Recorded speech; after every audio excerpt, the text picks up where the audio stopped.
Qəhrəman şəhid Salih Əliyevin xatirəsinə anasının dilindən Raziyə Kamil qızı yazır. Sənsiz gecələrim yetim qalıbdı. Ağlar gözlərimi toran alıbdı. Bir ana ürəyi köz yanıbdı. Adınla nəfəsim ovunmayıbdı. Füzulidə qaldı gülüşün sənin.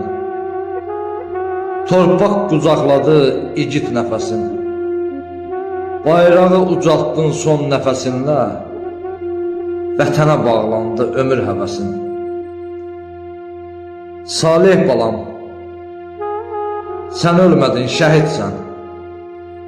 Bu yurdun, bu elin qürur yerisən. Göz yaşım axsa da başım ucadır. Çünki sən şəhidsən, zirvələrdəsən. Allah Salih qəhrəmanımızın ruhunu şad eləsin. Allah anamıza səbir versin. Amin.